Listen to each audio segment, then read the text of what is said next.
परमपिता का, जिसकी छांव में हमारा जीवन शांति से व्यतीत हो रहा है। आइएगा।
बोलिए पंचमनेश की भगवान की, परम पूज्य वसुंधरा ईश्वर सिंबल सारगी महाराज की, परम पूज्य तपस्वी सम्राट ईश्वर श्रीमती सारगी महाराज की, परम पूज्य आचार्य राष्ट्रसंत आचार्य वैसे सुंदर सारगी देव की,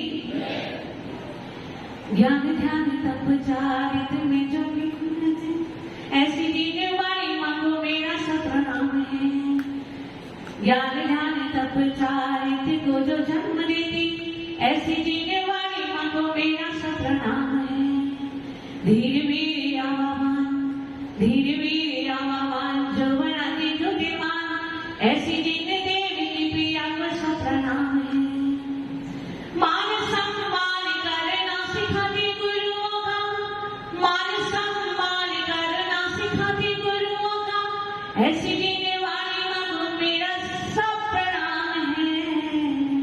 ओंकार और सजमती रूप है जो ऐसी जीने देव की प्रिया को सब प्रणाम है। ऐसी जीने देव की प्रिया को सब प्रणाम है। बोले गौर सांझवाड़ी माता की। मंचा सिंह आचरण एवं समस्त साधुओं के चरणों में कोटि से नमन वंदन।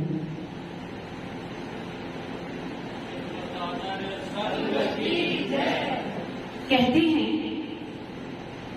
all successes begin with self discipline। क्या कहते हैं कि जितनी भी सफलताएं मिलती हैं वो किससे मिलती हैं? Self discipline. यानी कि जितनी सफलताओं का जो प्रवेश द्वार है, सफलताएं जो हमें प्राप्त होती हैं वो निश्चित रूप से हमें आत्म अनुशासन से प्राप्त होती है। जो आत्म अनुशासन करना सीख लेता है वही विश्व विजेता हो सकता है। जिसने अपने आत्मा पर अनुशासन करना नहीं सीखा है वह किसी दूसरे पे अपनी अनुशासन नहीं करता है। हमें यदि सफलता को प्राप्त करना है, उन्नतियों को प्राप्त करना है, तो सबसे पहले स्वयं को अनुशासित रखना पड़ेगा, स्वयं पर डिसिप्लिन करना पड़ेगा। आप जिन परिस्थितियों में रहते हैं, क्या वे परिस्थितियां बदल सकती हैं? बदल सकती है क्या? अरे बोलो, कुछ तो बोलो, बदल सकती है क्या? परिस्थितियां कभी भी बदलती नहीं है, वे जैसी हैं वैसे ही रहती हैं। जैसे तेज हवाओं के मुख को कभी मोड़ा नहीं जा सकता है, जैसे परिवर्तित होते हुए मौसम को बदला नहीं जा सकता है, वैसे ही परिस्थितियों को भी बदला नहीं जा सकता है। किसे बदल सकते हैं फिर? जब परिस्थितियों को हम नहीं बदल सकते हैं तो किसको बदलना पड़ेगा? हमको ही बदलना पड़ेगा। हमको ही सोचना पड़ेगा कि हमें क्या करना है। तो सबसे पहले हमें यदि करना है तो वो क्या करना है? Self discipline. यदि कोई विद्यार्थी है और वह अपने जीवन में अच्छे कैरियर को प्राप्त करना चाहता है, अच्छी उपलब्धियों को प्राप्त करना चाहता है, तो सर्वप्रथम उसे क्या करना पड़ेगा? जल्दी सोना और जल्दी उठना। यदि वह अपनी इस आदत पर कंट्रोल कर लेता है तो वह कम समय में अधिक उपलब्धि को प्राप्त कर सकता है। यदि वह आज के जो विद्यार्थी क्या करते हैं, रात को देर तक 2-2 बजे तक पढ़ते हैं और फिर सुबह लेट उठते हैं, लेकिन वो ऐसा करके क्या करते हैं, अधिक समय में अधिक सामर्थ्य से कम उपलब्धियों को प्राप्त करते हैं। लेकिन यदि वो प्रातःकाल की ब्रह्म मुहूर्त में यदि उठते हैं तो वो कम समय में अधिक उपलब्धियों को प्राप्त कर सकते हैं, क्योंकि प्रातः की जो बेला होती है उसमें सारी थकान दूर हो जाती है, फ्रेश हम उठते हैं तो फ्रेश ही उपलब्धियों को गेन करते हैं। हमें कम पुरुषार्थ करना पड़ता है और हमें उपलब्धियां ज्यादा हुआ करती हैं। तो सबसे पहले उसे अपने इस सोने की आदत पर कंट्रोल करना पड़ेगा। उसके साथ क्या करना पड़ेगा, जो अपने दोस्तों के साथ, परिवारजनों के साथ गॉसिप करते हैं, इधर उधर की करते हैं, उस पर उन्हें कंट्रोल करना पड़ेगा। उससे क्या होता है, उनकी एनर्जी वेस्ट होती है और उसका कोई भी परिणाम दिखता नहीं है। तो सबसे पहले क्या करना होगा, हमें सुबह जल्दी उठने की आदत को डालना होगा। गॉसिप में जो समय बर्बाद होता है उससे बचना पड़ेगा। और क्या करना होगा, चाउमीन, बर्गर, पिज्जा, ये क्या करते हैं, हमारे टेस्ट को बढ़ाते हैं, हमें जायकेदार भोजन स्वाद दिलाते हैं, लेकिन इनके प्रयोग से क्या हो रहा है, हमारा जो तन है और मन है दोनों खराब हो रहे हैं। स्वस्थ शरीर में ही स्वस्थ मस्तिष्क निवास करता है। तो हमें क्या करना पड़ेगा, फास्ट फूड का प्रयोग कम करना पड़ेगा, क्योंकि जितना भी फास्ट फूड है वो क्या करता है, हमारी निद्रा को बढ़ाता है, हमारे शरीर में प्रमाद को उत्पन्न करता है। तो हमें इस नींद से बचना है। नींद सबको बहुत प्यारी होती है, हर कोई सोना चाहता है, लेकिन जितना समय आप नींद में ज्यादा गंवाएंगे ना, उतनी आपकी कार्य क्षमता कम हो जाएगी। तो फास्ट फूड क्या करता है, हमारे निद्रा को बढ़ाता है, हमारे प्रमाद को बढ़ाता है। तो हमें जो विद्यार्थी हैं उन्हें क्या करना पड़ेगा, सात्विक सहज भोजन करना पड़ेगा, जिससे उनकी नींद पर भी विजय होगी और शरीर पर प्रमाद भी नहीं लेगा।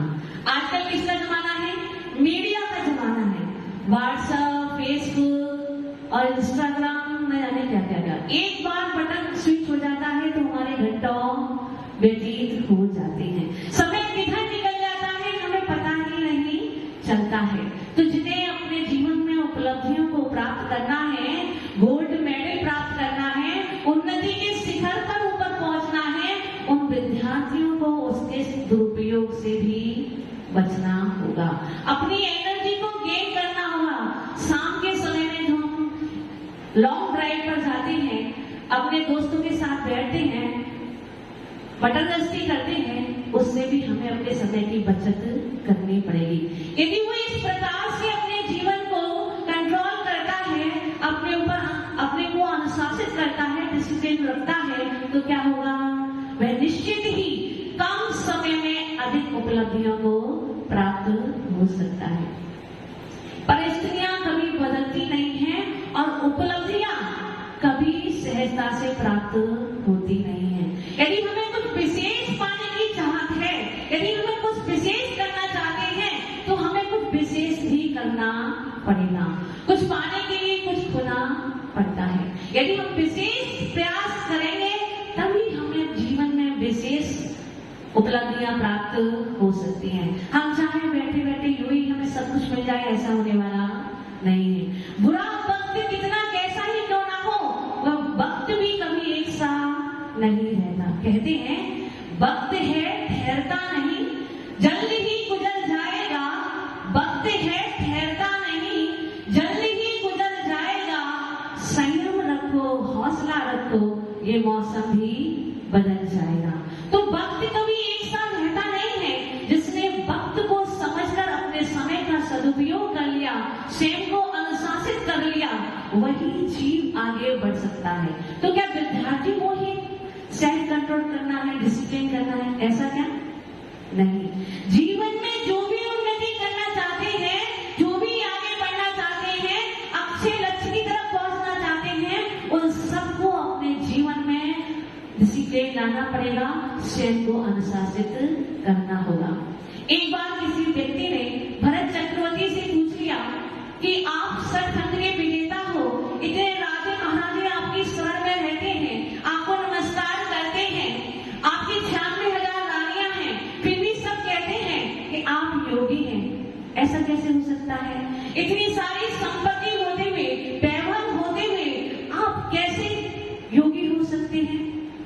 भरत चक्रवर्ती थोड़ा मुस्कुराए और उससे कहा, तू थोड़ा ठहर। उससे कहा, अभी तू जा और मेरे महल में जाकर मेरी रानियों को देख कर आ। और रानियों को आदेश दिया कि सब की सब रानियां अच्छे से सज धज कर तैयार हो जाएं। रानियों को बड़ा आश्चर्य हुआ, ऐसा आदेश क्यों दिया है? लेकिन फिर भी आज्ञा थी पतिदेव की, तो सब रानियां तैयार हो गई। उस व्यक्ति से कहा, तुम रंग महल में जाओ, सारी रानियों को देखकर आओ और साथ में उसके हाथ में एक तेल से भरा कटोरा भी दे दिया। और क्या कहा, ये तेल का कटोरा हाथ में लेकर जाओ, इस कटोरे में से एक बूंद भी यदि गिर गई तो क्या होगा? तुम्हें मृत्युदंड दे दिया जाएगा। व्यक्ति जो था बड़ा परेशान हुआ, अपने हाथ में तेल से भरे कटोरे को लेकर जा रहा था, रानियों के महल से गुजरता हुआ वह वापस आया। भरत चक्रवर्ती मुस्कुराए, पूछा, तुम देखा है मेरी रानियों को? राजमहल को देखा है? वे व्यक्ति बोला, क्या महाराज आप भी क्या कहते हो? मैं कैसे देख सकता हूँ? मेरी नजर तो इस तेल से भरे हुए कटोरे पर थी, यदि एक भी तेल की बूंद नीचे गिर जाती तो आप मुझे मृत्युदंड दे देते। ये सैनिक मेरे पीछे जा रहे थे, मेरा का पूरा ध्यान किस पर था? तेल के कटोरे पर था। मैंने आपके महल की और रानियों की ओर एक बार नजर उठाकर भी नहीं देखा। क्यों? क्योंकि मुझे मृत्युदंड का भय था। तो भरत चक्रवर्ती मुस्कुराए, बोले, तुम्हें अपने सवाल का जवाब मिल गया। मैं भी जानता हूँ कि मृत्यु का साया सर पर मंडरा रहा है। इस संसार में कहीं भी सुख नहीं है। यदि मुझे सुख की प्राप्ति करनी है तो क्या करना होगा? स्वयं को अनुशासित करना होगा, स्वयं पर नियंत्रण रखना होगा, तभी मैं इस संसार के दुखों से छूट सकता हूं। तो समझ में आया? जितने भी तीर्थंकर हुए हैं उन्होंने क्या किया? सबसे पहले स्वयं को अनुशासित किया। यदि हमें अपने जीवन में सफलता को प्राप्त करना है तो ये हमें अपने जीवन में सूत्र निर्धारित करना पड़ेगा। विशेष उपलब्धियों के लिए विशेष प्रयास भी करना पड़ेगा। सहज से उपलब्धियां हमें प्राप्त होने वाली नहीं है। और देखो, कोई भी जो चीज हम गेन करना चाहते हैं वो क्या एक साथ हमें मिल जाती है? हमें उसके लिए निरंतर प्रयास करना पड़ता है, सतत प्रयास करना पड़ता है, तब जाकर हमें उपलब्धि प्राप्त होती है। कोई जो शिल्पकार है, मूर्ति बनाने वाला है, तो वो जब पत्थर पर चोट करता है तो क्या वो पत्थर एक बार में टूट जाता है? नहीं टूटता। वे बार बार उस पत्थर में से क्या करता है? व्यर्थ का जो पाषाण है उसकी कटिंग करता है, उसको छांटता है, तब कहीं जाकर के वो एक सुंदर मूर्ति का निर्माण करता है। तो हमें भी क्या करना है? अपने जीवन में यदि अपने जीवन को सुंदर बनाना है, व्यवस्थित बनाना है, तो क्या करना पड़ेगा? स्वयं को अनुशासित करना पड़ेगा, स्वयं पर नियंत्रण करना पड़ेगा, तभी हम जाकर के अपने जीवन में उपलब्धियों को प्राप्त कर सकते हैं।